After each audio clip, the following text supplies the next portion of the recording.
Tahun 1940, Hindia Belanda masih berada di bawah pemerintahan kolonial. Di wilayah Barat Jawa, tepatnya di distrik Balaraja, terdapat sebuah desa bernama Cengkudu, yang kini dikenal sebagai Cangkudu. Pada awal tahun itu, nama desa ini muncul berulang kali di sejumlah surat kabar kolonial. Bukan karena bencana alam, bukan karena perlawanan politik, melainkan karena sebuah kasus administrasi desa. Dalam episode ini, kita tidak akan menafsirkan. Kita hanya akan membaca arsip. Apa yang ditulis, kapan ditulis, dan bagaimana kisah itu disusun oleh pers kolonial. Pada tanggal 26 Januari 1940, beberapa surat kabar kolonial memuat berita dengan isi yang hampir seradam. Batavia's Nieuwsblad, Het Nieuws van den Dag voor Nederlands-Indië, dan beberapa hari kemudian, The Sumatra Post. Seluruhnya melaporkan dugaan penggelapan pajak oleh Lurah Desa Cangkudu di distrik Balaraja. Dalam laporan tersebut disebutkan istilah verduistering, penggelapan, atas landrentegelden, pajak tanah. Jumlah yang disebutkan dalam berita awal ini sekitar 50 gulden. Pada tahap ini, tidak ada keterangan tentang penangkapan, tidak ada keterangan tentang proses hukum. Berita hanya menyebutkan adanya dugaan penggelapan oleh seorang lurah desa. Nama pribadi tidak disebutkan. Ia hanya disebut berdasarkan jabatannya.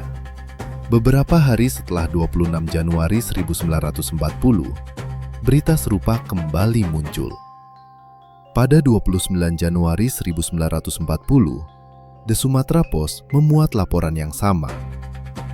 Pada 30 Januari 1940, Algemeen Handelsblad voor Nederlands-Indië ikut memberitakan peristiwa tersebut. Isi laporan-laporan ini pada dasarnya mengulang informasi yang sama. Bahasa yang digunakan relatif seragam.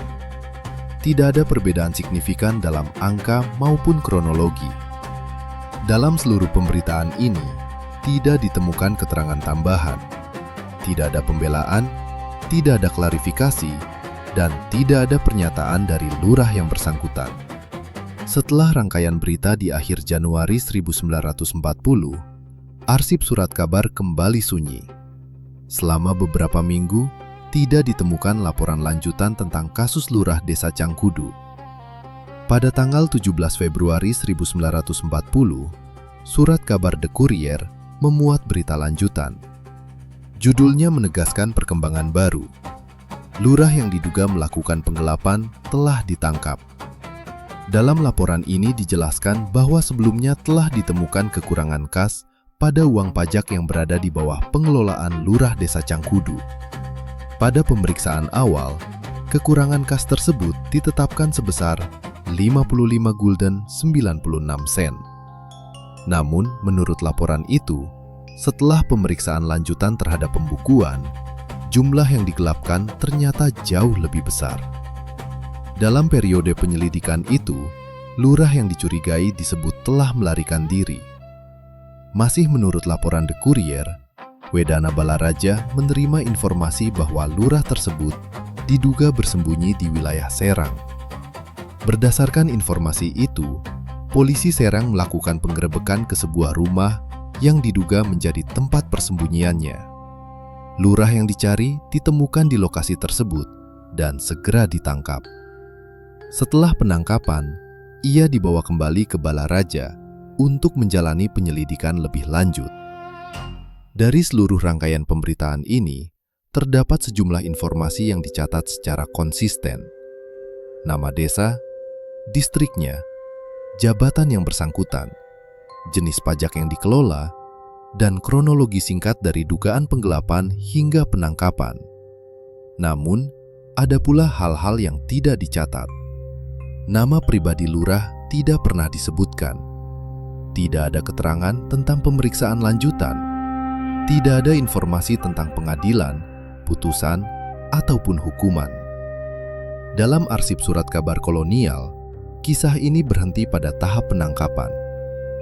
Inilah seluruh informasi yang dapat kita temukan dalam surat kabar kolonial mengenai kasus Lurah Desa Cangkudu di distrik Balaraja pada tahun 1940. Tidak lebih, tidak kurang. Arsip telah selesai bercerita. Namun, apakah kisahnya juga selesai di sini? Pertanyaan itu akan kita bahas pada episode berikutnya. Bagikan pemikiran kritis dan teori kalian di kolom komentar. Mari kita bongkar kasus ini bersama. Bukan untuk menghakimi, tetapi untuk mencoba memahami apa yang mungkin terjadi di balik narasi yang disajikan arsip. Terima kasih telah bergabung dalam penelusuran sejarah tersembunyi Cangkudu hari ini. Jangan lupa like, share, dan subscribe channel Residen Banten untuk kisah-kisah sejarah yang jarang dibahas, tak terduga, dan penuh lapisan makna. Sampai jumpa di episode berikutnya.